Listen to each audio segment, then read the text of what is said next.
I'm not a dog person. This hasn't always been the case, though. As a matter of fact, I used to love them. I grew up telling everyone that I would be a veterinarian one day. Had that been the case, I'd like to think that I wouldn't be in the position I'm in now. I'm a nervous wreck. As long as I can remember, I've suffered from constant paranoia. If you ask my parents, they'd tell you an entirely different story. According to them, I was calm, cool, and collected as a child. They say it wasn't until I was around 12 when the way I carried myself drastically changed. I don't remember much from back then. However, there was a particular scene from my childhood that I'll never be able to push out of my mind. Something, or rather, someone, that has shadowed me for the rest of my life. January 1st, 1994. Remember how I said I wasn't a dog person? Well, there's a reason for that. As I said, I told my parents that I wanted to be a veterinarian. They supported me. They wanted me to be successful. I take for granted how much they cared for me. They bought me books on animal anatomy. They took me to the zoo. They bought me various VHS documentaries on animals. They tried their best to raise me into the adult that I wanted to be, the adult my parents could be proud of. My birthday was in November. I was turning 12. My previous attempts of asking my parents for a pet had always ended in an uneventful manner. They would say I wasn't old enough, that I wasn't prepared for the responsibility of looking after a living, breathing animal. I was set to prove them wrong. This year, I'd been reading up on all those animal books, and this year I knew I was ready. Once again, I told my parents that I wanted an animal this year. The reaction was different this time. My father gave me a single maybe, and with that, I knew what I'd be getting for my birthday this year.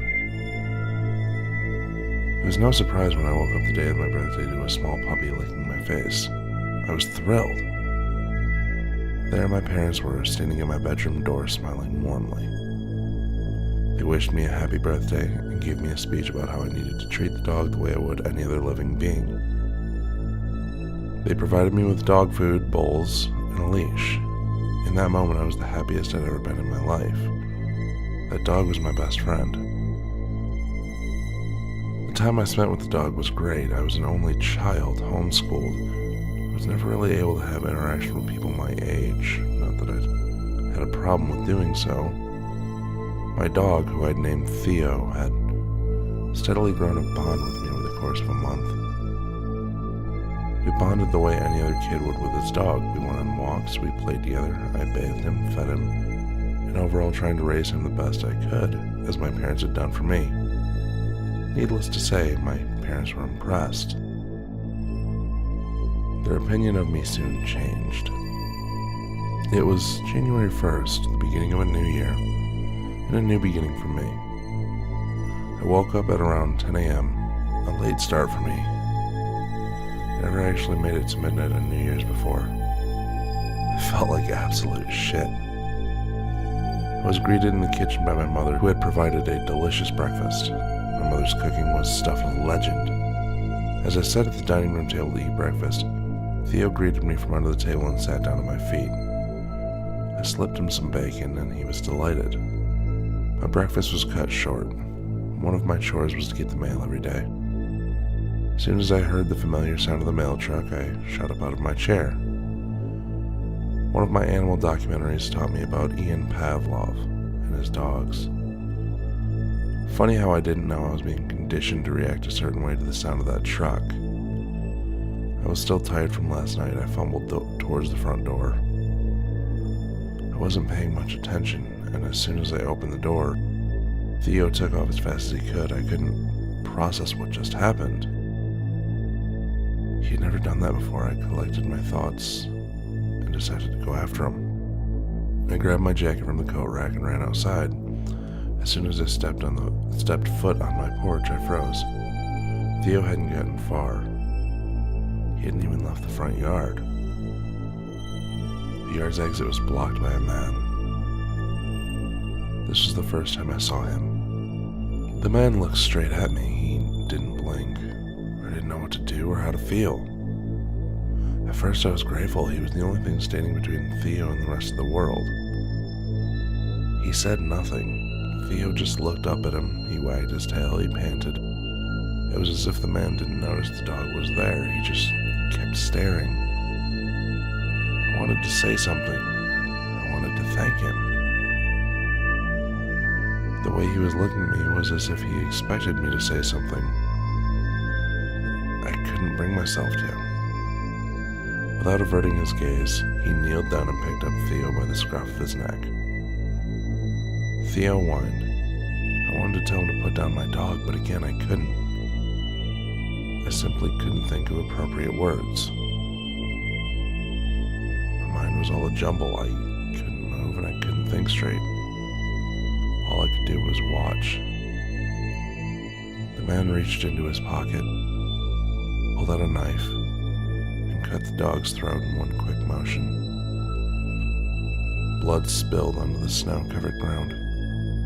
He held the dog in the air for a few seconds, letting Theo's blood form a puddle underneath him. Then he simply let go. Theo fell with a light crunch onto the reddened snow. Again, the man's gaze did not leave mine. He dropped the knife and merely walked away. It wasn't until he was completely out of sight when I could move again. I made my way to Theo's garbling corpse and stood over him. I wanted to cry, but I couldn't shed a single tear. My mother emerged from the house, surely wondering why getting the mail was taking so long. I don't blame her for screaming. She saw me standing over the mangled corpse of Theo, knife on the ground. It didn't take a genius to put two and two together. The scene described itself. Aftermath of the first occurrence. In the following months, my parents had forced me into seeing a psychiatrist. When asked why I killed Theo, I tried to tell him that it wasn't me. I tried my best to tell him about the man. I could tell he wasn't buying it. "All right," said the therapist with a smug tone. "Tell me what this man looked like." That's when I realized I couldn't describe him. It's not that I didn't remember his face. It's just he was so generic I wouldn't be able to describe him without describing millions of other people in the world. His face was so forgettable. I know I stared at the man for a good 5 minutes. One would assume I would be able to remember the face of a man who killed my dog without breaking eye contact with me. It's like I knew what he looked like, but my brain couldn't translate his appearance into words. I didn't answer the therapist's question. I simply slumped into my chair. Throughout my entire life, this man has popped up on multiple occasions. I may go into further detail in the future, but all I can say for now is that he definitely exists. I may seem crazy, but I know what I saw that day. I always see him, whether he's among the crowd while watching the news or in my dreams. He's real, and he's always watching.